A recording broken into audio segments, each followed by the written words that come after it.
Ay, no, esto no es. Y por acá el computador.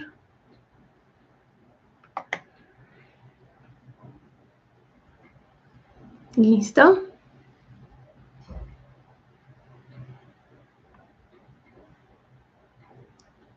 Ay, qué bien que se escucha perfectamente.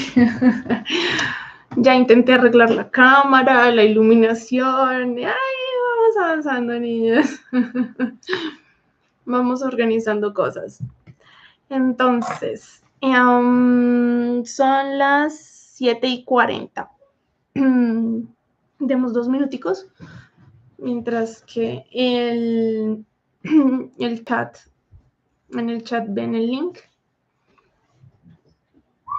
De pronto es porque la vez pasada fue a las 8:30 o porque ya lo tienen grabado. Pero ahí vamos. ¿Listo? Ok, hoy está lloviendo. Qué pereza.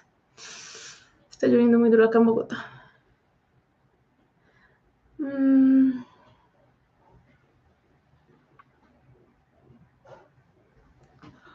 Listo.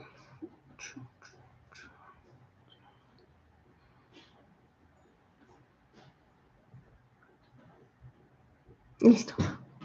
Entonces empezamos. Bueno, el día de hoy, la noche de hoy, vamos a hablar sobre microbiota y el biofilm. ¿Listo?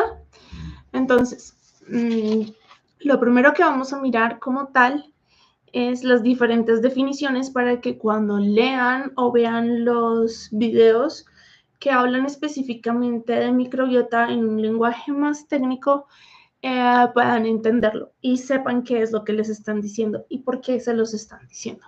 ¿Listo? Entonces, lo primero que vamos a definir es qué es la microbiota como tal, porque muchos hablan de microbiota, pero a veces no le explican qué es la microbiota. Entonces, la microbiota es el conjunto de todos los microorganismos vivos, chiquitos, unicelulares que viven juntos en un mismo ambiente, ¿sí? Entonces, en ese caso se tomaría de micro, de chiquito, biota de los que están vivos. Entonces, los microorganismos vivos chiquitos que habitan en el intestino de nosotros. Entonces, se incluye las arqueas, los hongos, las bacterias, los virus y algunos protozoos como las amebas. Técnicamente los parásitos no son microorganismos, es decir, los parásitos lombrices no son microorganismos, son bastante grandecitos los que los han visto salir y pues técnicamente no son microbiota, pero algunos lo incluyen dentro de la microbiota. Pero el microbiota es de chiquito y que viven dentro, pues que viven juntos en un mismo ambiente. ¿Qué es el microbioma? Porque pueden ver los dos términos, lo que es microbiota y lo que es microbioma. El microbioma como tal son todos los organismos que viven en nuestro cuerpo y todos sus genes, es decir, todo el material genético que tienen esos virus, parásitos, hongos, arqueas, bacterias, protozoos, todos esos ADN de cada uno de esos bichitos, o bueno, ARN en algunos casos, pero el material genético de esos animalitos, de esos seres, eh, y su material genético. Entonces, todos ellos juntos, más su material genético, es el microbioma. Es importante tener en cuenta que la cantidad de material genético que se estudia y que se encuentra cuando se mira todo el ser humano, incluyendo los microorganismos que tiene dentro, son más el material genético de los microorganismos y son más la cantidad de microorganismos que hay dentro de nosotros que nuestras propias células y que nuestro propio material genético. Entonces, es importante tener en cuenta la cantidad tan grande que se tiene de microorganismos dentro y todos sus genes. Estos microorganismos están dentro de nosotros y llevan estando dentro de nosotros desde hace muchos miles y miles de años, desde que nosotros o llegamos al planeta o evolucionamos de como la teoría que lo quieran ver, pero desde ese entonces están con nosotros. Desde ese entonces el cuerpo se ha acostumbrado a tenerlos y a tener sus beneficios, ¿sí? A tener los grandes beneficios que ellos tienen y nos hemos acostumbrado a funcionar en equilibrio y que el uno ayude al otro, ¿sí? Y esa ayuda constante entre yo tengo una ventaja, tú tienes otra ventaja. ¿Qué ventaja tienen las bacterias dentro de nosotros? Nosotros, ¿qué ventaja le damos a las bacterias? Les proporcionamos un espacio donde vivir, le proporcionamos alimento, que es la comida que nosotros comemos, y además de eso, tiene un espacio protegido, no se lo va a venir a comer algo más, no lo afecta la cantidad de oxígeno. Hay que tener en cuenta que la mayoría de las bacterias que están en nuestro intestino son anaerobias, es decir, que el oxígeno no les sienta muy bien, que ellas están acostumbradas a vivir con una poquita cantidad de oxígeno. Entonces, el intestino es un lugar maravilloso, anaerobio para nuestras bacterias. Y a cambio, ¿ellas qué hacen? Ellas dicen, no, Fresco, tú me ayudas, yo te ayudo, ¿sí? Entonces, tú me das hogar, yo te doy a cambio yo te ayudo a romper la fibra que tienes acá que no la puedes digerir, yo me la como y como yo me la como, permito que tú puedas absorber, o sea, yo produzco unas sustancias que son los ácidos grasos, así como las lombricitas producen el compost, las bacterias producen los ácidos grasos de cadena corta y dice, yo te doy eso para que tú lo utilices, te ayudo a romper estas vitaminas en una forma que las puedas absorber más, te ayudo a romper estos minerales para que lo puedas absorber de mejor manera. Ocupo aquí espacio y estoy pendiente para que no lleguen las bacterias malas y no se paren donde yo estoy y te protejo. Y entonces eso que es un gana-gana se conoce como un mutualismo. Pero ese mutualismo es siempre y cuando haya un equilibrio. Entonces, hay una flora, hay lo que se llamaba antes flora, que ahora se le llama microbiota. Entonces, hay unos microorganismos que siempre están ahí y que es la flora autóctona, ¿sí? Entonces, la flora autóctona son los que siempre viven ahí y están en equilibrio, ¿sí? Y coloniza al individuo. O sea, están siempre ahí y forman unas micropelículas. ¿A uno qué es lo que le muestran? Que está la bacteria por ahí nadando, que está el virus por ahí nadando, que está el hongo por ahí nadando. Pero no, ellos no están por ahí nadando. Lo que están haciendo es que están pegados a la pared intestinal como un biofilm.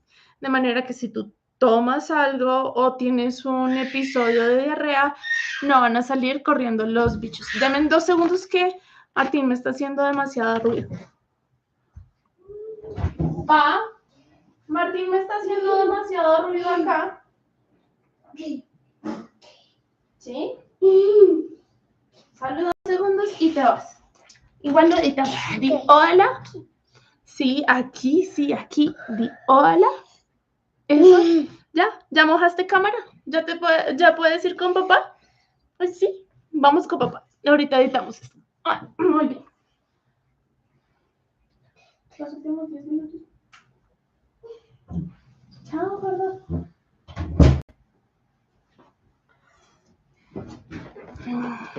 Mi Martín aquí apareciendo, mojando cámara. Entonces, ¿qué pasa? No se preocupen que lo editamos después. Y vamos en querer la flora autóctona. Entonces, siempre hay unas bacterias que viven y que se han creado y han llegado porque no se crean, no aparecen de la nada, sino llegan desde el momento en que el bebé nace, ¿sí? A través del canal del parto. A través del canal del parto, el bebé se las come, se las traga, le entra por la nariz y se unta toda la piel de esas bacterias buenas de la mamá, ¿sí? Y esas bacterias son las que van a llegar al intestino y van a organizar el espacio del intestino, ese ecosistema hermoso, lo van a organizar para que puedan llegar las otras bacterias que no son buenas con el oxígeno, que no se alimentan bien con el oxígeno, y esas bacterias son las que van a empezar a funcionar. Se demora un año en estabilizarse, se demora un año en hacerse todo ese proceso de colonización y crear esa microbiota autóctona, que es el nombre técnico que se utiliza. Y se demora de 3 a 5 años de vida en estabilizarse y decir, yo soy la microbiota autóctona de esa persona. Entonces, cuando tú sumas la persona y todos sus microorganismos, lo llaman,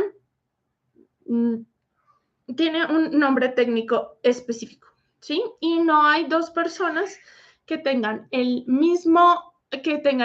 los mismos bichos, específicamente los mismos microorganismos en su interior, pese a que compartimos y son muy similares por la comida, por el sistema inmunológico y demás, no tenemos la misma flora intestinal. ¿Listo? Entonces vamos a comparar como qué es esto. Eso es como si a ustedes les dijeran, no, miren, es que les vamos a donar, les vamos a dar este lote hermoso, maravilloso, allá lejos, y cuando van y miran, es un lote medio desértico, no tiene nada, árido, y ustedes dicen, ay Dios, y crean una granja a partir de eso y empiezan a buscar por internet cómo hacer para recuperar los suelos, cómo hacer para mejorar la erosión, cómo hacer para crear, entonces empiezan a sembrar arbolitos, empiezan a echar lo que tienen que echar para abonar el terreno y que vuelva a ser fértil, y entonces empiezan y construyen la casa, construyen la granja, traen las vacas, traen las gallinas, siembran el pasto cuando ya por fin se puede, ¿sí? Y entonces el intestino funciona igual. Tú creas ese ecosistema, ¿sí? Cuando nació era más o menos como el desértico y tienes que ir creando y formando lazos y cada uno va a depender del otro.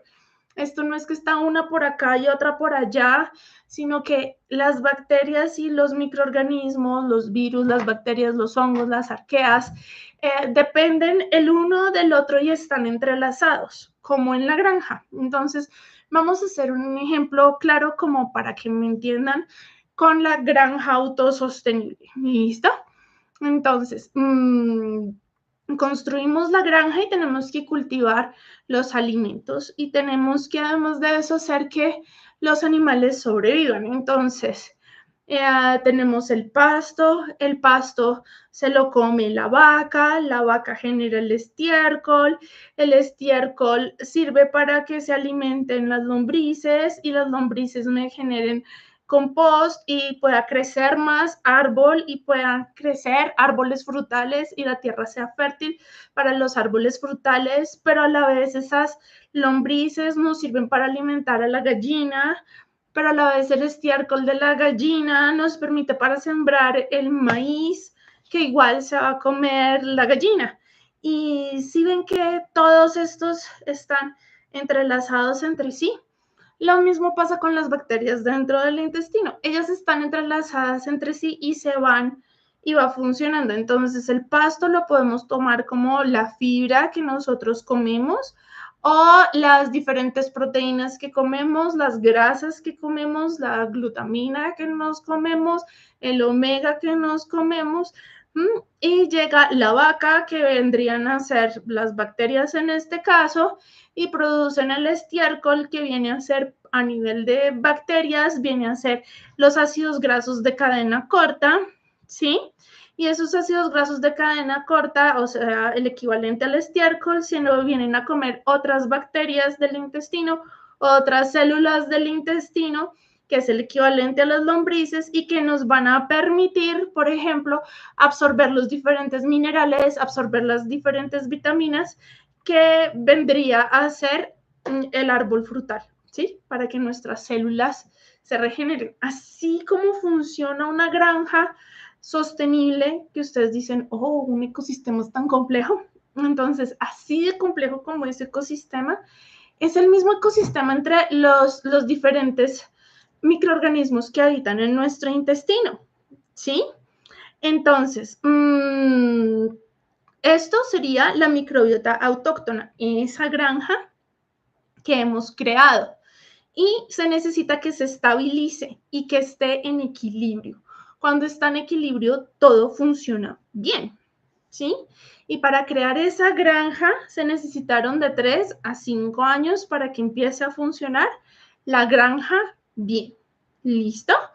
Entonces, esa asociación estable que hay es lo que se conoce como el mutualismo, ¿sí? Y se considera que más o menos hay 1000 especies funcionando en el intestino, ¿sí? Viviendo entre sí. ¿Qué pasa cuando hay un desequilibrio? ¿Sí? Un desequilibrio vendría a ser que nosotros tenemos el cultivo de maíz y tenemos el pasto y de pronto ese año no llovió, sequía, no llovió, no cayó una sola gota de lluvia, se murió el pasto. Y el maíz empezó como medio a secarse así, entonces como se murió el pasto, la vaca no se lo pudo comer, no produjo el estiércol, como no produjo el estiércol, las lombrices no tuvieron que comer, las lombrices no generaron compostaje, el cultivo no tuvo con qué alimentarse y estar así fuerte y resistente contra todos, y ¡ta! Le cayó la roya, el maíz no tiene roya, pero le cayó un hongo, ¿sí? Le cayó un hongo encima. Y entonces ese hongo le cayó porque se rompió el equilibrio y ya estaba tambaleando y ya no estaba fuerte todo el ecosistema ni la matica, ¿sí? Bueno, y no hubo maíz y la gallina no tuvo que comer. Entonces, ¿qué es lo que se trata ahí en ese desequilibrio? ¿Qué creen que es lo que se trata en ese desequilibrio? ¿Qué hacen ustedes?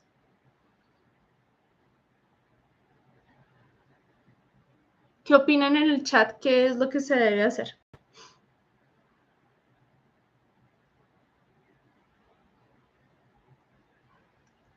Tenemos varias opciones. La primera es, no, acabemos con la granja. No, ya. Eso, quememos todo, apague y vámonos. Esa es una opción. Y hay químicos que lo hacen, ¿sí? Mejor dicho, hay sustancias químicas que pueden llegar a hacer eso, que la idea no es hacerlo. La otra opción, controlo el hongo, mato al hongo, específicamente al hongo, y ya. Y la otra opción que hay es recuperar lo perdido y volvemos a sembrar. Más o menos eso. Me comentan por acá. Entonces, sí tenemos que ver cómo recuperamos lo perdido, que en este caso lo perdido vendría a ser el equilibrio. Lo que perdimos fue el equilibrio. Necesitamos volver a que haya ese equilibrio, tratar de raíz lo que me dañó el equilibrio. ¿Y qué fue lo que me dañó el equilibrio?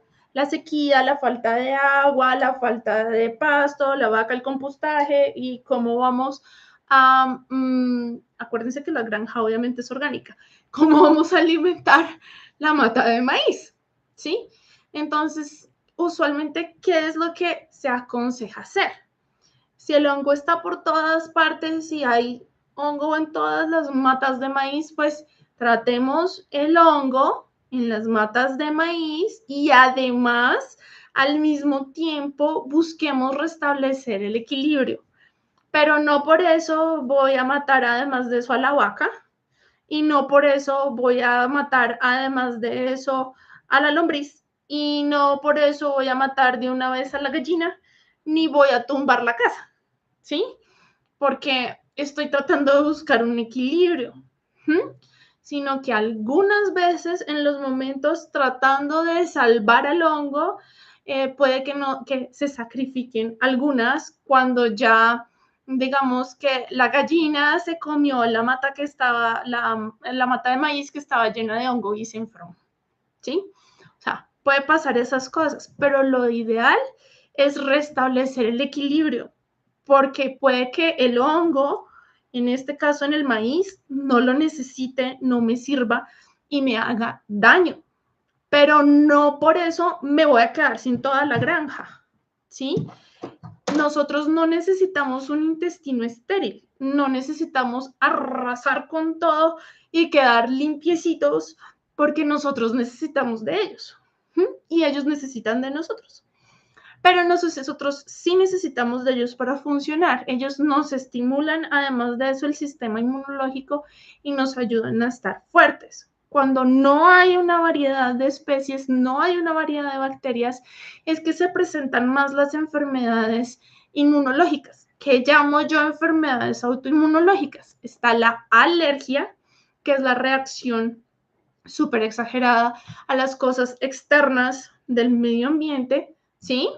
Como tal, porque hay niños que les da unas alergias a unas cosas que uno dice, de verdad, le salió alérgico a todo.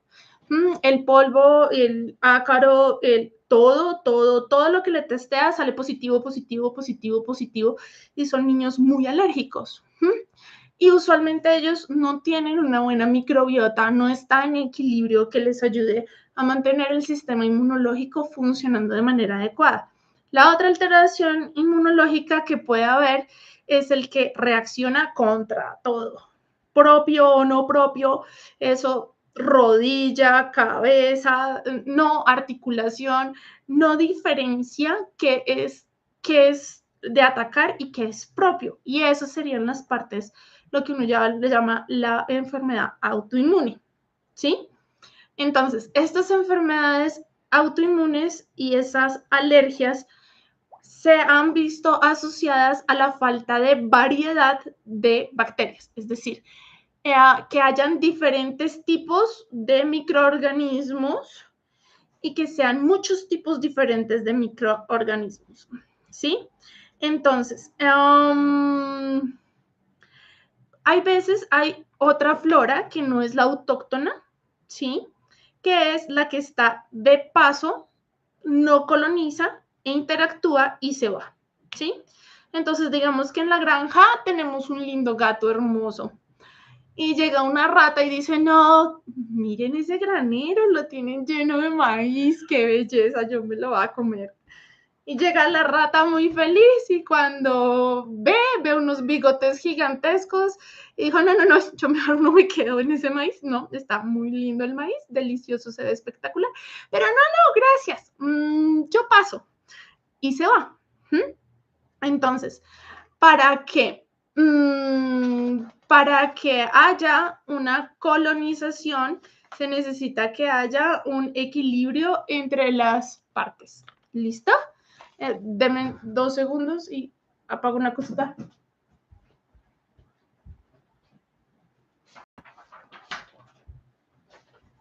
Listo ya. Entonces, el mutualismo no solo es entre las granjas, o sea, no solo es entre las bacterias de cada una, sino el mutualismo también es con nosotros, ¿sí? Nosotros también nos beneficiamos de ellas. Es como el granjero o el campesino con la vaca. La vaca se beneficia porque tiene quien le dé comer, quien la cuida, la protege, y el granjero se beneficia de la leche de la vaca, de comerse la vaca, de los terneros y demás. Pero insistimos, para que pueda haber ese equilibrio, todo el ambiente, todo el hábitat tiene que mantener esa relación de equilibrio.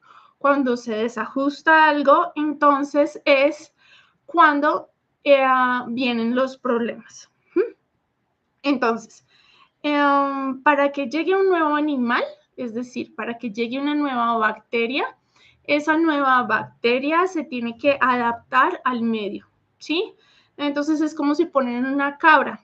Tienen que mirar dónde la van a acomodar, que no se coma el pasto de la vaca, o sea, que no deje sin comida a la vaca y demás. Y lo mismo pasa con las bacterias, los hongos, los parásitos y las arqueas. Entonces, es importante explicar qué es una arquea. Una arquea es como, era considerado una bacteria, pero al hacer los exámenes de genética, de metagenómica, se dieron cuenta que tenían genes diferentes y dijeron, no, estos ya no pertenecen al mismo género, son diferentes y son las arqueas. Entonces, ustedes van a escuchar cuando les digan qué hay en el intestino, van a encontrar que les van a decir que hay cosas como los bacteriófagos, ¿sí? Entonces, los bacteriófagos son unos virus que están dentro de las bacterias. Sí, suena rarísimo. Uno no se imagina que a las bacterias les da virus. Sí, a las bacterias les da virus.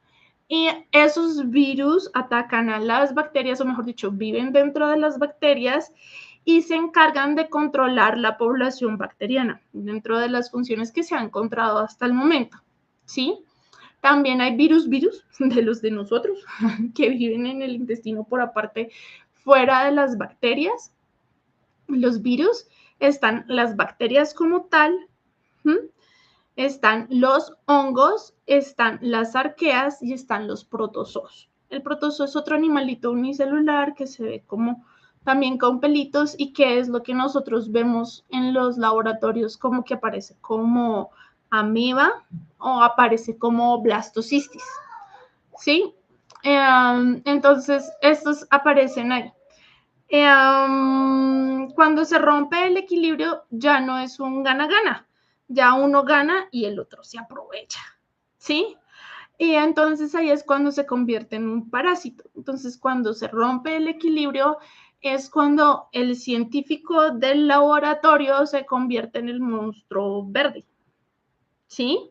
O es como cuando el lindo conejito, el lindo hámster se vuelve como un poco agresivo, ¿sí? Entonces ya cuando se pierde el equilibrio hay algunas que se vuelven como abusivas, que se les da la mano y cogen hasta el codo, ¿sí?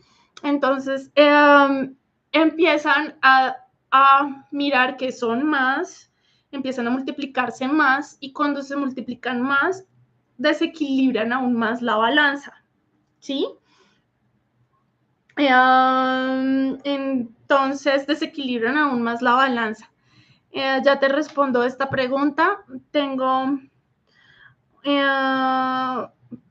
si quieres al final, busco en el chat las preguntas y respondemos preguntas y seguimos. ¿Listo? Entonces,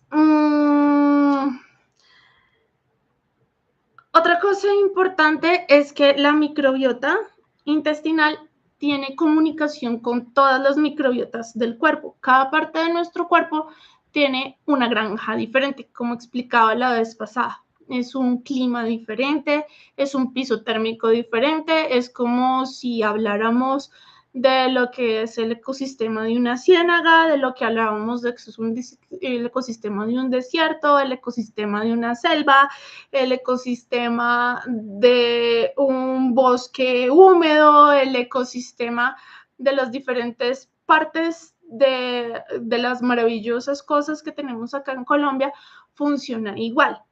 Pero el gran reservorio es del intestino, ¿sí? Y el intestino tiene la posibilidad de afectar esas microbiotas. O sea, cuando se afecta la microbiota del intestino, se puede afectar las demás microbiotas.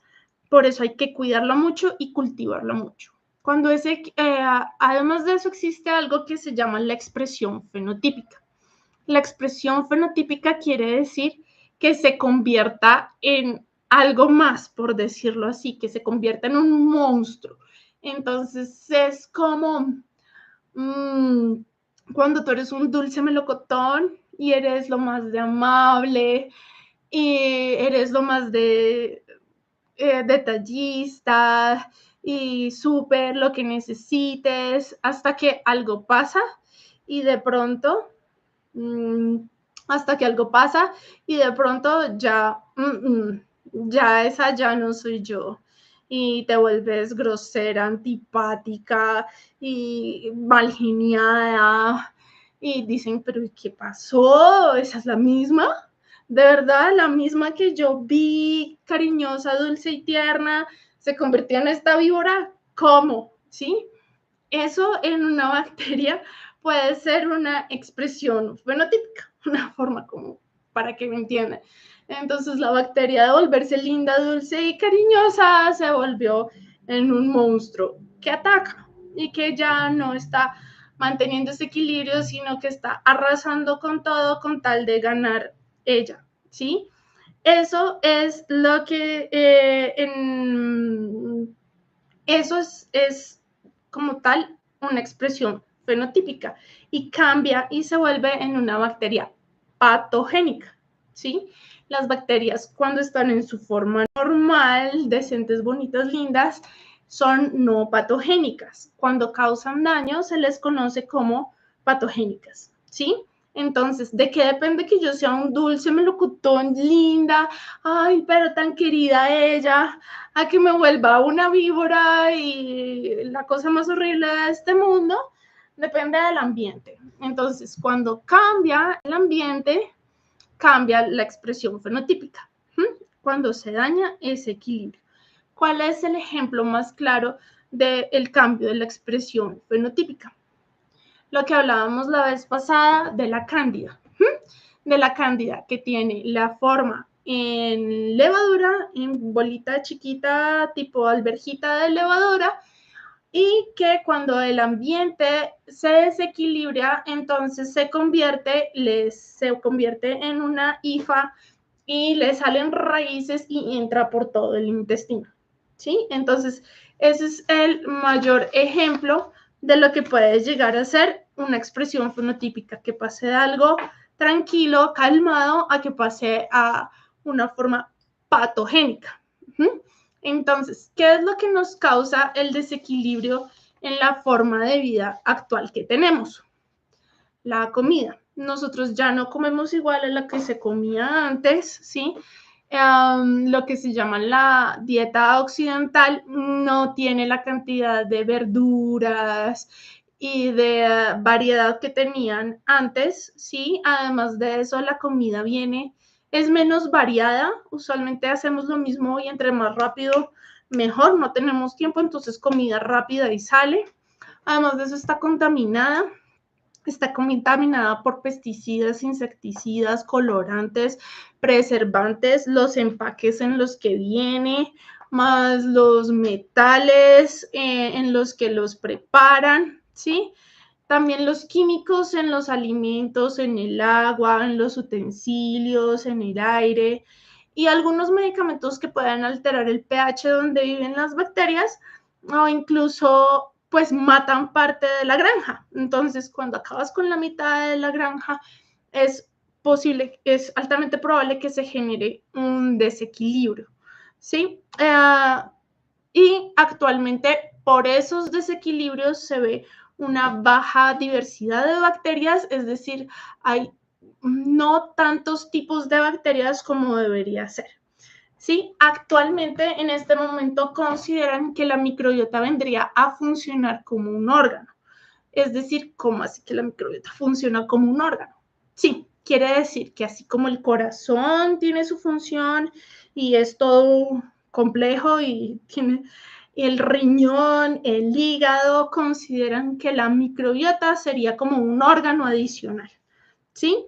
Porque también tiene todo un equilibrio, todas unas funciones y es indispensable para muchos procesos. Entonces, todas las bacterias de todo el cuerpo juntas y todos los microorganismos del cuerpo juntos vendrían a trabajar funcionalmente como si fuera un órgano más, ¿sí? Entonces, cada microorganismo funciona como los diferentes animales de la granja, ¿sí? Y cada uno tiene su forma de funcionar. tiene un metabolismo diferente, lo que come es diferente, lo que produce es diferente, lo que desecha es diferente. Por ejemplo, tenemos la vaca que come el pasto y genera de desecho el estiércol, ¿sí? Tenemos la lombriz que se come el estiércol y todas las frutas y las verduras en descomposición y me genera el humus del compostaje. Y tenemos la planta que tiene todo su proceso metabólico y me genera el CO2. Entonces, de esa manera, así como nosotros para vivir producimos nuestros desechos, los microorganismos que están en el intestino de nosotros también tienen su forma metabólica y también producen algunos desechos.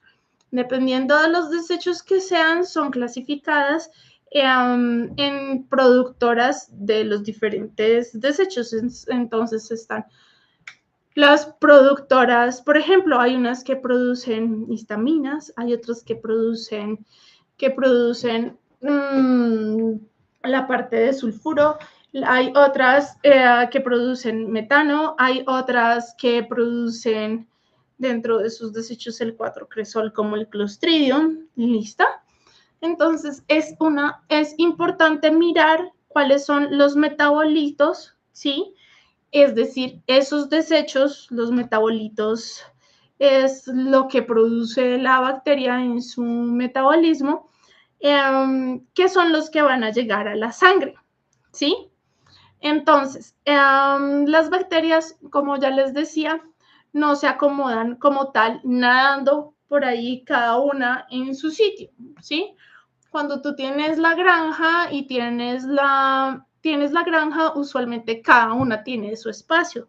Las gallinas están en el galpón, las vacas tienen donde se hace el ordeño y tienen su espacio y su sitio de protección como tal. Lo mismo pasa con las bacterias. Las bacterias se asocian entre ellas y empiezan a formar algo así como el equivalente a unas colmenas, ¿sí? Que es lo que se conoce como el biofilm. Pero entonces es como si en una colmena le dijera a la bacteria, no, mega, eso está muy bueno acá, venga y vivamos juntas. Entonces es como si en esa colmena tuvieras abejas, mariquitas, hormigas, avispas, ¿sí? Tuvieras diferentes especies viviendo en la misma colmena. Esa colmena que se produce como tal se conoce como el biofilm y eso les permite adherirse a la pared intestinal y además de eso que puedan convivir dentro. Entonces, cuando conviven dentro, el sistema inmunológico no los puede ver porque pues lo que ven es el biofilm y después de eso,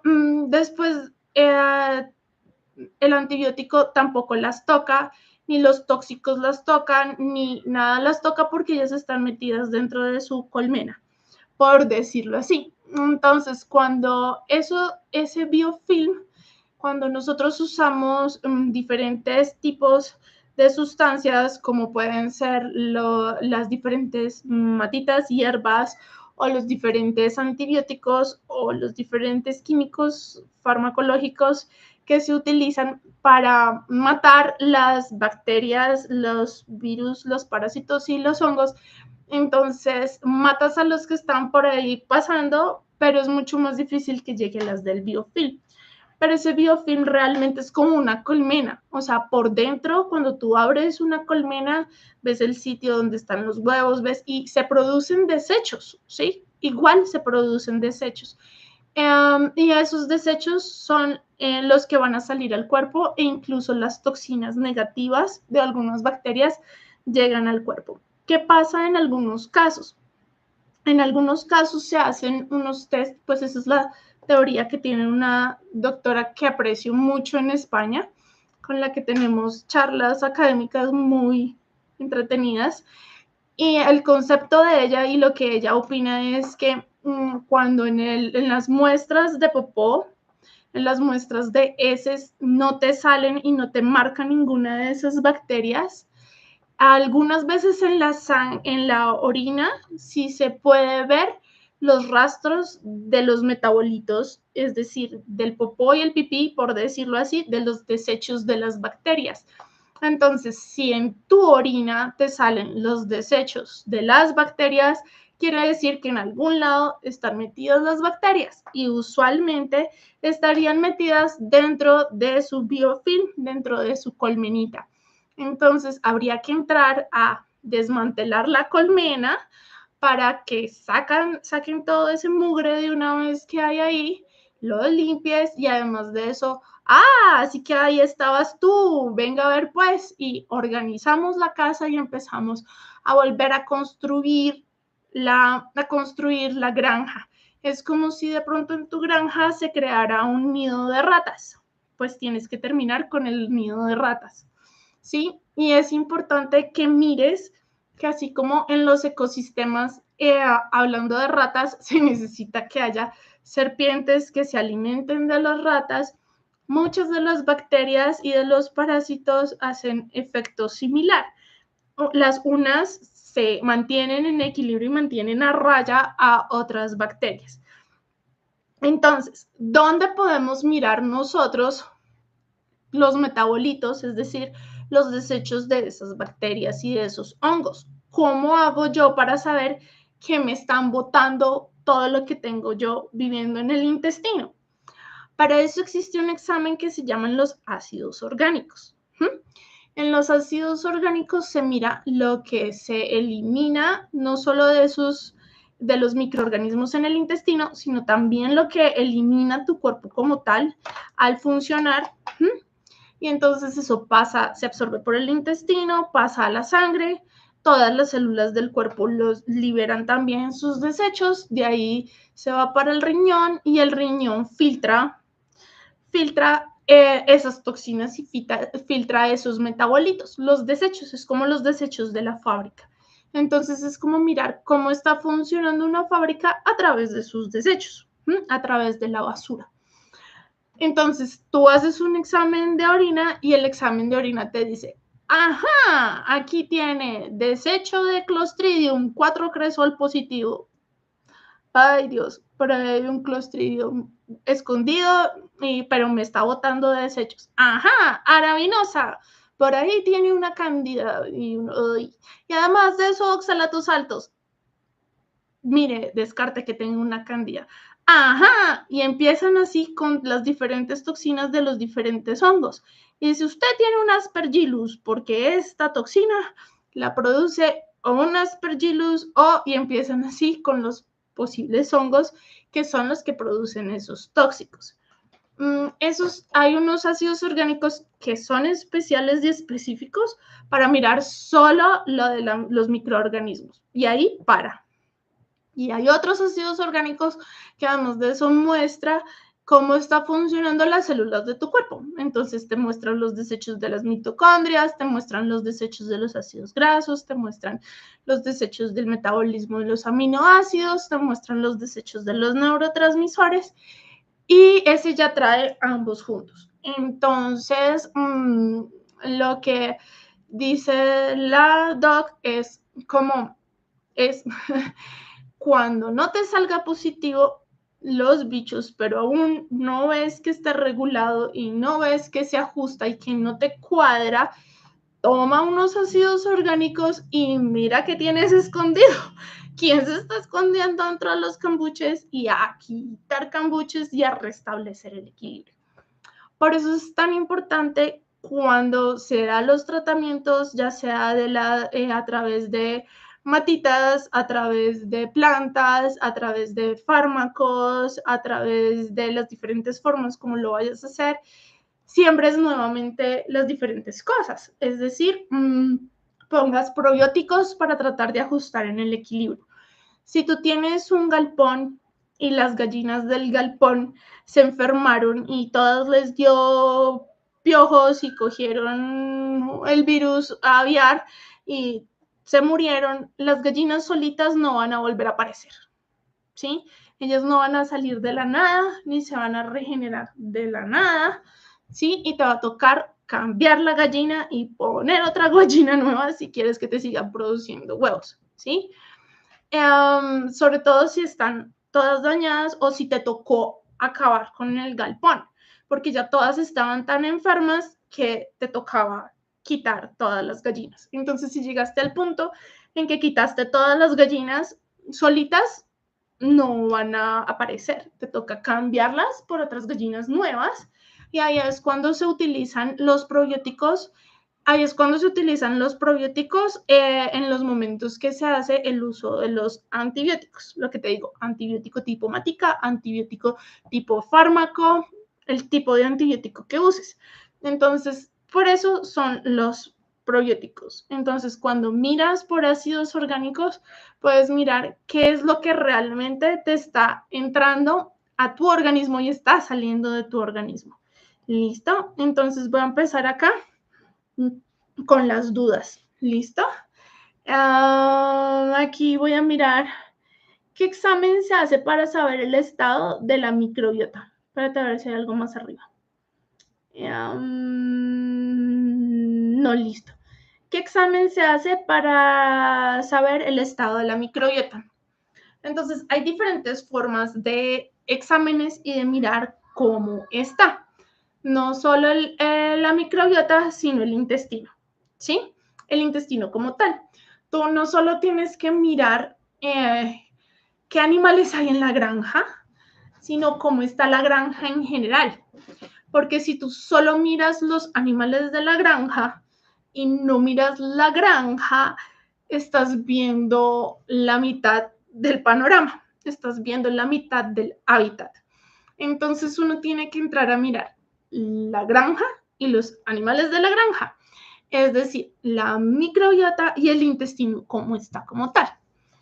Hay diferentes técnicas para mirar la microbiota y diferentes exámenes.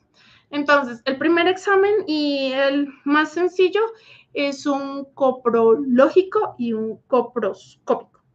El coproscópico es que palabras más, palabras menos para la técnica, para hacerlo sencillo. Cogen el popó, lo diluyen, lo ponen en una laminita, lo ponen en el microscopio y miran qué ven, ¿sí? Entonces hay bichos, no hay bichos, hay fibras, hay almidones, hay no se ven huevos, no se ve nada moviéndose por ahí y a la consistencia es blanda, no es blanda, el olor y demás, y ese es el coproscópico.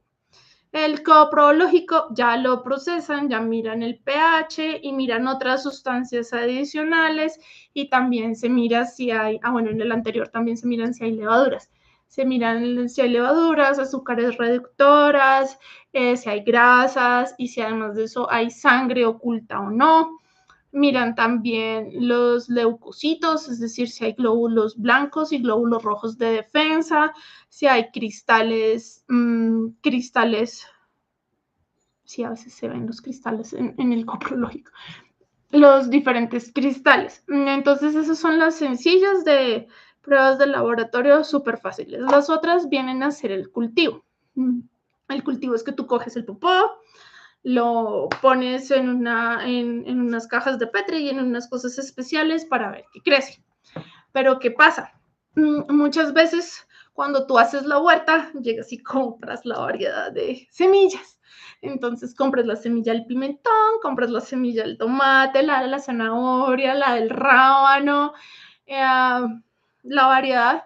Y cuando vas a mirar, solo te creció el rábano, que es lo que siempre creció.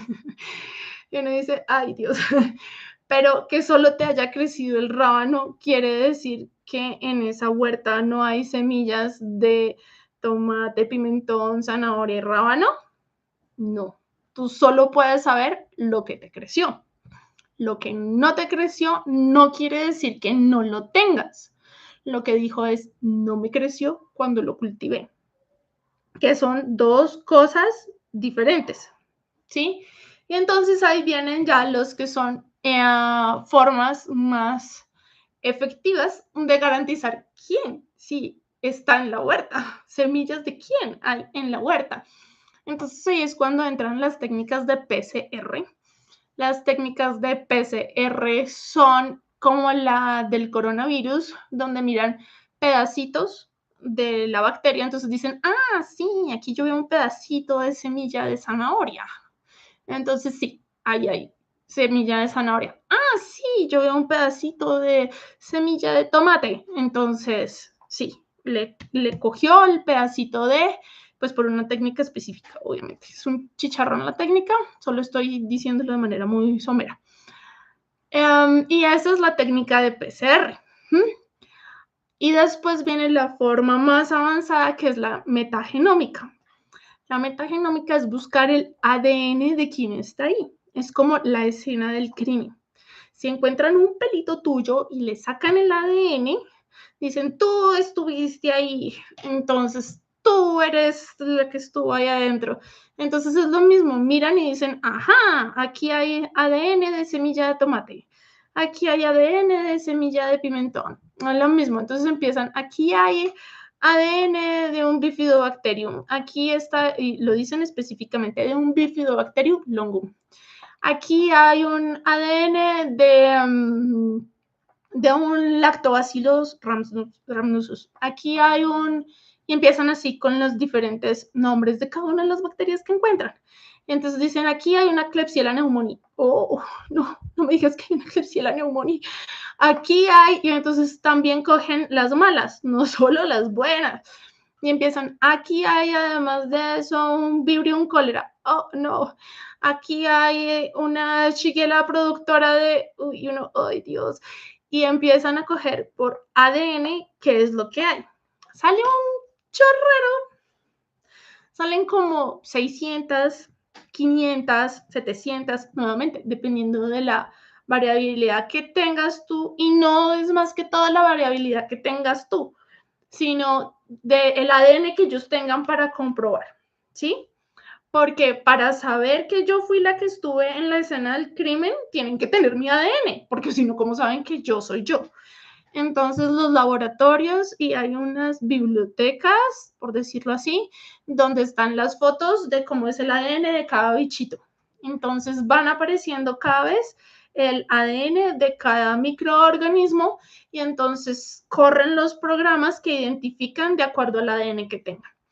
Pero que si el programa no tiene ese ADN, no quiere decir que no exista. Y a medida que va pasando el tiempo, van identificando y van apareciendo, identifican ADNs de más microorganismos. Entonces dicen, ah, ahora ya sabemos que hay un tipo más y que existe una especie más y este es su ADN.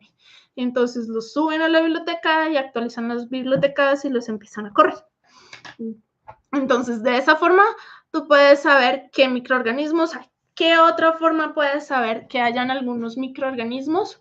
Mirando por sus metabolitos, ¿sí? La forma más fácil, confiable, para mi gusto y económica de mirar el Clostridium lo hago por el 4-cresol, porque sé realmente si está con biofilm o no está con biofilm, pero qué tanto tóxico me está metiendo, que es lo que realmente me importa. Sí, pero están esos test de metagenómica. Hay unos test de metagenómica y hay unos test de PCR. Bueno, hay unos test que unen todo, ¿sí? Entonces te dicen, por cultivo sacamos estas, por PCR sacamos estas, y además de eso miramos qué producen. Entonces, los diferentes ácidos de cadena corta que producen el butirato, el estato, todos empiezan, dicen, estos produce tal porcentaje, fueron los que se cogieron. Y dicen además, y además de eso pudimos ver que su intestino está con estos marcadores de inflamación. Entonces, con estos marcadores de permeabilidad. Entonces empiezan la lisosima, la elastasa, el pH que tiene, el nivel de IgA que tiene, la calprotectina, la sonulina. Y hay otros que van incluso a decir, y esas bacterias patógenas, es decir, las malas, las puede matar con este antibiótico, ya sea de matita o farmacológico. Y la resistencia que tiene es esto. Eso se conoce como un antibiograma.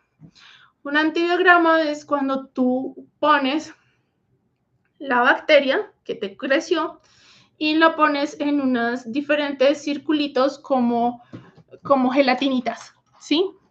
Para crecer. Espérate, no tengo un ejemplo. Bueno, acá, esto. Y entonces se pone acá y se ponen diferentes circulitos. Se le ponen como unos stickers, ¿sí? Como unos stickers. Y cada uno de esos stickers está lleno de un antibiótico o de una sustancia herbácea que lo mata. Y entonces tú miras si alrededor del sticker crece o no crece. Entonces, si alrededor del sticker y encima del sticker le crece la bacteria, ese sticker no sirve, es decir, ese antibiótico no le hace daño. Pero si alrededor del sticker no crece nada, quiere decir, ese antibiótico sí me funcionó y no me hace crecer. Y entonces, dependiendo de qué tan grande es el espacio en el que no creció la bacteria, es más potente el efecto antibiótico. Eso es lo que se conoce como un antibiograma. Entonces, hay unos test que además de eso te muestran el antibiograma. Te muestran el antibiograma a diferentes sustancias. Entonces, te muestran el antibiograma a los antibióticos tradicionales. Entonces, te ponen trimetoprim, sulfarifaximina, amoxicilina, o sea, te meten varios y te dicen además los que no son farmacológicos. Entonces, te ponen aceite de orégano, te ponen el de la semilla de toronja y te ponen diferentes. Y te van diciendo ahí qué es lo que mata la quinasia y demás. Entonces, depende de qué es lo que quieres buscar, ¿sí? Y depende más que todo del presupuesto, porque entre más cosas tengan, usualmente son más costosos. Lo ideal es el primero, hacer el que muestra todo. Ya de ahí en adelante es mucho más fácil buscar algunos que vayan específicamente a lo que uno necesita, ¿sí? Aquí en Colombia hay varias formas de hacerlo. Incluso yo trabajo con un laboratorio, o sea, trabajo es que traigo los del laboratorio, no estoy en nómina ni nada de eso, simplemente tengo el convenio para poder traer los exámenes porque mi hijo los necesita y se le hacen periódicamente a Martín. Y los envío para Estados Unidos y es el más completo de todos, o sea, es una berraquera, tiene todo. Uf. Viene por metagenómica, te dice cuál es la población de bacterias que hay y el porcentaje y si está alterado y si se debería equilibrar. Te muestra los diferentes metabolitos, te muestra los diferentes marcadores de permeabilidad y te da un listado del antibiograma. Ese es el que utilizo yo con mi hijo cuando vamos a sentarnos a mirar de fondo la flora intestinal. Ese es el que se utiliza. Entonces, no sé si quedó claro el concepto. Me dicen, sí, quedó claro. ¿Quién me preguntó? ¿Listo? Entonces, sí, Diana, todo esto queda grabado. Yo ya estoy aprendiendo a editar, entonces lo estoy editando. No te preocupes, pero sí va a aparecer grabado y editado aquí. Vamos aprendiendo. Roma no se hizo en un día, hay que tener paciencia. Y yo soy muy buena médica y hasta ahora estoy aprendiendo a ser youtuber.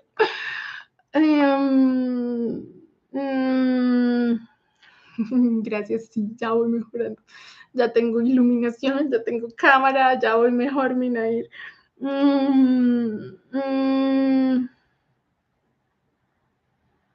¿Cuál es la mejor forma de desparasitar dependiendo de todas las que hay? Uy, eso depende de cada niño. La mejor forma de desparasitar es la que le siente mejor a tu hijo. Esa es la mejor forma de desparasitar. Y además de eso, depende de la zona en la que estés, ¿sí? No es los bichos que los parásitos, y asumo que desparasitar estás hablando solo de lombrices, aunque hay muchas personas que usan genéricamente el desparasitar para quitar hongos, bacterias o de todo y resetear. Entonces, la mejor forma de desparasitar es la que le siente mejor a tu hijo y la que tú te sientas más cómoda con lo que le estás dando a tu hijo, ¿sí? Porque si la mamita no se siente cómoda, no le va a dar lo que yo le diga, ¿sí? Entonces, el primer paso es, mamá, tú estás entendiendo qué es lo que le estoy dando, para qué es, para qué funciona, qué efecto tiene, positivo, negativo, qué efectos tóxicos tiene esto, pues porque por más de que sea un simple albendazol, nada es inocuo, ¿sí? Entonces, tienes tú que entender los pros, los contras que estás haciendo, por qué lo estás haciendo, qué efecto va a tener, qué puede generar en el niño y cuáles son los beneficios. Entonces, lo primero que hay que hacer para elegir un desparasitante es, primero, que la mamá entienda qué vamos a hacer. Lo segundo, mirar qué se le ha hecho ya antes, ¿sí? Porque si tiene un antecedente que lo han desparasitado y que algunas veces pasa que me llegan mamás que dicen, no, yo llevo 3 años desparasitando al niño cada mes y uno le da como, ¿qué? ¿Qué llevas? ¿Qué? Pues seguramente altamente probable que ese desparasitante que está usando, pues ya no le haga ni cosquillas al parásito porque ya se había haber acostumbrado y haber creado resistencia. Entonces, hay que mirar los antecedentes del niño, de con qué se le ha desparasitado, que le sienta bien, que le sienta mal, la sintomatología que tenga, ¿sí? La región del país en la que vive.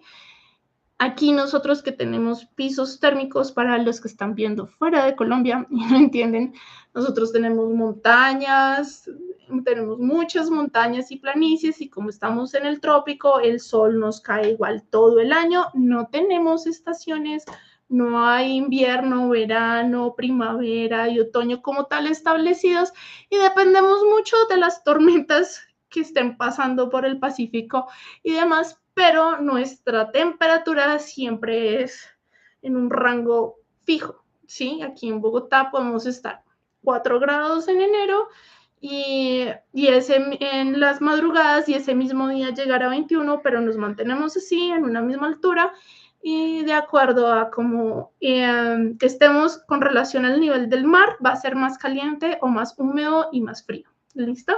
Entonces, como tenemos estable, tenemos unas bacterias que están acostumbradas a este ecosistema y unos parásitos que están acostumbrados a este ecosistema en específico.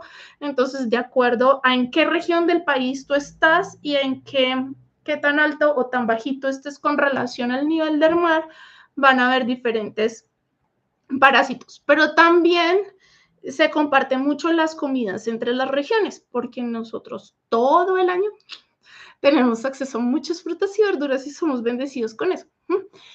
Pero entonces hay que mirar según la región cuáles son los parásitos que suelen haber en tu región, con qué has desparasitado al niño, con qué te sientes cómoda y que entiendas y que eso es un paso que usualmente por falta de tiempo y de paciencia o porque no están acostumbrados a hacerlo, simplemente van formulando, tome aquí tiene y salga y chao siguiente. A mí sí me gusta explicar, mirar por qué, para qué y efectos tóxicos y demás. Me parece importantísimo para cualquier tipo de desparasitante que entiendan qué efecto tóxico puede tener y hasta dónde se debe llegar. Y su uso adecuado. Entonces, lo que te digo, desparasitantes no hay uno para todos. Todo depende del historial del niño, de cada niño y de lo que se tenga planeado hacer, ¿sí? Y de la sintomatología que esté presentando. Porque hay algunas veces que ya viene que le han hecho muchas cosas y entonces es solo reforzar las lombrices y hay otras veces que están patas arriba, ese ecosistema está al revés, la granja está hecho un desastre y hay que empezar a armar nuevamente la granja. Entonces no se recomienda un desparasitante en específico, todo individualizado. Por aquí dice, pero los ácidos orgánicos son muy cambiantes. ¿Cada cuánto se deben hacer o cada cuánto se deben Sí, cada cuánto se deben hacer. Depende de lo que tú estás haciendo. Los ácidos orgánicos sí son muy cambiantes, cambian de acuerdo a la muestra, y si en ese momento tú cogiste una infección urinaria, pues te va a cambiar. Si cambiaste de suplementos, te va a cambiar, ¿sí? Entonces los ácidos orgánicos se toman dependiendo de si estás haciendo algún tratamiento en específico y si quieres seguirlo por ahí. O si, por ejemplo, mi chiquito se repite más o menos. ¿Cuántos ácidos orgánicos tiene Martín? 2, 3, 4. Se repite cada 6 meses. Lo repetimos cada 6 meses. Y es otro niño. O sea, si te dicen estos ácidos orgánicos, ¿usted cree que sea de la misma persona? No parece que fueran de manera positiva. Pero digamos, hay algunos médicos, hay un médico en Estados Unidos, por ejemplo, que cuando tiene pacientes que tienen infecciones internas dentro del cuerpo de Aspergillus y los está tratando, les hace seguimiento cada 2 meses con ácidos orgánicos para ver cómo está mejorando, ¿sí? Entonces depende ya mucho del criterio médico y de qué estás haciendo. Si no estás haciendo nada y no le estás metiendo la ficha suplementos o no estás haciendo, no has hecho tratamiento para algo que salió recientemente, pues es probable que te salgan muy similares. Pero si estás haciendo suplementación juiciosa, entonces le estás metiendo la mitocondria, le estás ajustando los neurotransmisores, estás ajustando las grasas, incluso hay mamitas que suplementan aminoácidos, entonces estás suplementando aminoácidos y además de eso le estás controlando el hongo que le salió y la cándida con los oxalatos en las nubes y la arabinosa y le trataste el Clostridium, pues sí, vale la pena repetirlos. Pero si es un chiquito que alguna vez encontraron por ahí en un canal de YouTube, te recomiendo que hagas los ácidos orgánicos, es indispensable para el diagnóstico del niño con autismo. Y ya, y fueron, lo sacaron y sacaron el papelito guardado en una carpeta solo no sirve para absolutamente nada. Además de ser estorbo, no sirve para nada el papelito. Esos papelitos de los ácidos orgánicos son para que alguien te los lea, te los interprete y que te digan, listo, perfecto. Este es el mapa de lo que vamos a hacer.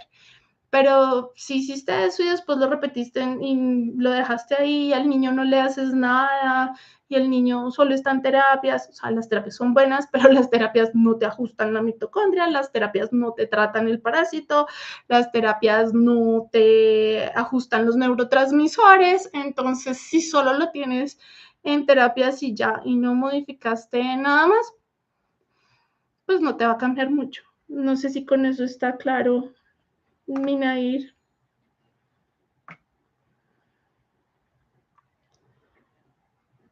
Cada cuánto en control. Creo que esto explica básicamente lo mismo. Pregunta de Nair, me preguntan acá. Doc, ¿en qué momento según usted se debe hacer estos exámenes? ¿Comenzando un protocolo o se debe hacer cada cuánto? Dependiendo de uno, quién es tu médico tratante, qué es lo que vas a iniciar, si por clínica puedes llegar a la conclusión sin necesitar el examen, o hay veces en que uno dice, no, mira, hay cosas que no puedo ver y que necesito el examen, ¿sí? Por ejemplo, que no se puede ver que uno diga, necesito un examen. Que no se puede ver que necesito un examen, la adecuada forma de vitamina B12 que debe recibir un niño. Si es la cianocobalamina no se debe recibir porque tiene un grupo cianuro y después es un chicharrón sacar el grupo cianuro del cuerpo. Entonces, si es metilcobalamina, anostilcobalamina o hidroxicobalamina, eso solo se puede saber por un test. Si el receptor de la vitamina D está fregado y nunca le va a subir la vitamina D, eso también solo lo puedo saber por, por el test. ¿Sí? Lo otro es que puedo deducir que cada vez que le quito la vitamina se va para el piso. Entonces, bueno, sí. ¿Qué otra cosa? Es difícil de saber si tiene la configurada mal o no y si la MAO viene configurada o no. ¿Por qué? Porque la sintomatología se puede traslapular con muchas cosas. Entonces, hay muchas cosas que me pueden generar la irritabilidad, muchas cosas que me pueden generar. Entonces, de aquí a que descarte cada una de ellas, saber cuál es muy complicada. Entonces, eso sí uno dice, no, mira, si queremos mirar cómo viene configurada la maquinaria, vámonos por eso. Si quieres confirmar que tienes un Clostridium y en qué nivel estás, la única opción es por ácidos orgánicos, porque usualmente los chiquitos con Clostridium hay unos que son muy sintomáticos y que son agresivos y que se revientan contra una pared. O sea, no estoy exagerando, literalmente. Mi hijo se reventaba la nariz contra una pared. Entonces se revientan contra las paredes y son súper agresivos, súper desconectados. Así como hay niños que tienen el Clostridium y lo tienen elevado, pero no están sintomáticos, o bueno, no están tan sintomáticos. Está groggy, está como intoxicado, pero pues no se está reventando contra las paredes. Entonces, eso sí hay que mirar si está el Clostridium o no está el Clostridium. Pero entonces depende más que todo del médico y de qué protocolo vayas a seguir, porque protocolos hay en mil, ¿sí? Hay cuantos quieras. ¿Que yo haga un protocolo? No. No, porque es que un protocolo es haga lo mismo para todo el mundo. A nadie le va a funcionar todo igualito. Entonces, los protocolos se personalizan, ¿sí? Se individualizan. Además, uno no se casa con un solo protocolo, porque es que no hay ningún protocolo que aborde todo lo que un chiquito con autismo necesita y debe tener, o que cualquier ser humano se tiene que arreglar. Entonces, uno no se casa con un protocolo, uno coge lo mejor de cada uno, mira qué le sirve y listo, perfecto, me quedo con esto que me sirve de este protocolo, esto no me gustó de este mismo protocolo, entonces o no me sirvió, no funcionó, la alteró, no le sirvió mal, entonces listo, chao. ¿Qué es lo siguiente que tengo que ver? ¿Sí? No es quedarse ahí y seguir y seguir y seguir y seguir. Como, y si se estancan, también. Y lo mismo, si ya lograste un equilibrio de ese protocolo, busca el resto. Entonces, hay protocolos que se basan en microbiota y en ajustar microbiotas. Hay protocolos que se basan en ajustar formas metabólicas. Hay protocolos que se basan en otras cosas que no están permitidas discutir en este canal. ¿Sí? Pero entonces tú tienes que mirar todas las cosas. Yo prometo y juro solemnemente mirar todos los diferentes predisponentes que hay que, o sea, todos los ítems y todas las cosas que hay que mirar en un niño con autismo. Entonces se tiene que mirar como 29 cosas y tú tienes que entrar a chulear las 29 cosas. Esto ya lo ajusté o ya lo vi y está bien. Ya lo vi y está bien. Siguiente, ya lo vi y está bien. Y cuando haces toda la lista de todo lo que arreglaste, cada cosa la tienes que ir arreglando en su debido momento. No se pueden arreglar todas al mismo tiempo. Es como si tienes una casa que le pasó un huracán, ¿sí? Le pasó un huracán encima y te toca reconstruirla. Tú no puedes empezar por el techo, ni tampoco puedes ponerle el techo cuando no tienes cimientos, ni mucho menos te vas a poner a pintar cuando ni siquiera tienes paredes. Entonces, hay muchas cosas que uno tiene que reconstruir en un momento en específico y hay cosas positivas de cada uno de los protocolos que uno puede rescatar y decir, este protocolo le rescató esto, este otro protocolo le rescató esto otro y me sirve en este momento o en este otro. Muchas de las cosas son sumatorias o hay a veces cosas que se regulan y se chulean y, ay, ya, esa, lo logré. Pero la mayoría es de estar siempre pendiente de, ¿listo?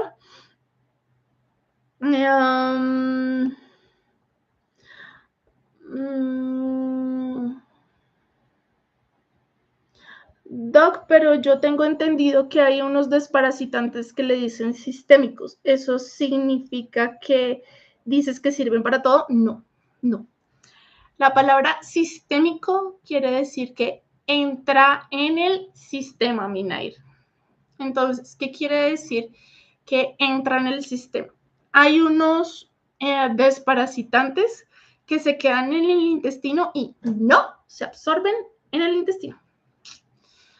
Pasan por el intestino, te lo tomaste, pasó por todo, pasó por el intestino y salió tal cual en el popó. O salió 99 punto algo en el popó. Esos no son sistémicos porque nunca me entraron a la sangre. Los sistémicos son los que llegaron y en algún punto entraron a la sangre. No tiene que ser necesariamente en el intestino ni en el estómago porque debajo de la lengua sublingual también se absorben cosas y pasan a la sangre. Entonces, siempre que algo se absorbe, ¿por dónde se absorba? Por la piel se absorbe también, por la lengua, por el intestino, la boca, no, cualquiera de sus partes, el intestino, la mucosa del recto también absorbe, ¿sí? Por los ojitos también pueden absorber, por la nariz también se absorbe. Entonces, por cualquier forma que se absorba y llegue a la sangre, es sistémico, me entra al sistema. Eso es lo que quiere decir algo sistémico.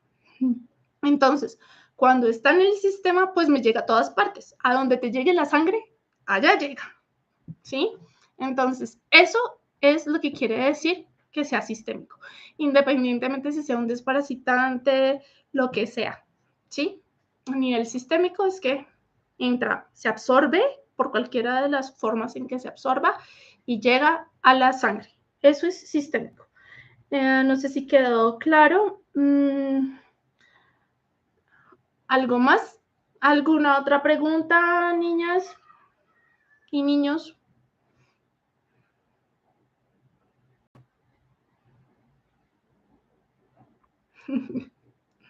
Yo también los quiero mucho. ¿No? Cerramos por hoy. Siendo las 8:56 de la noche. Damos por terminada la reunión de hoy. ¿Sí? ¿Les parece? Si nos vamos a dormir, si esta luz blanca me lo permite.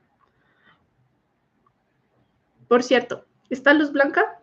No. O sea, ahorita porque estoy en YouTube, pero es lo peor que pueden hacer para su ciclo del sueño. No. Miren, esta luz blanca acaban de dañar de todo su proceso para poder dormir. Amarilla, por favor. Listo. Entonces, damos por terminado. Que tengan una buena noche. Cualquier inquietud que tengan, con mucho gusto en el chat. Para los que no están en el chat mío, voy a poner ahí el chat cuando aprenda a hacerlo. Pero voy a poner ahí el link para el chat y que es mi chat, que es de la doctora Tenorio, de la doctora María Luisa con cariño. ¿Listo? Entonces, siéntanse libres de cuando ya quede publicado oficialmente el envío de compartirlo. Y que tengan buena noche y abrazos para todos mis chiquitos. Buena noche.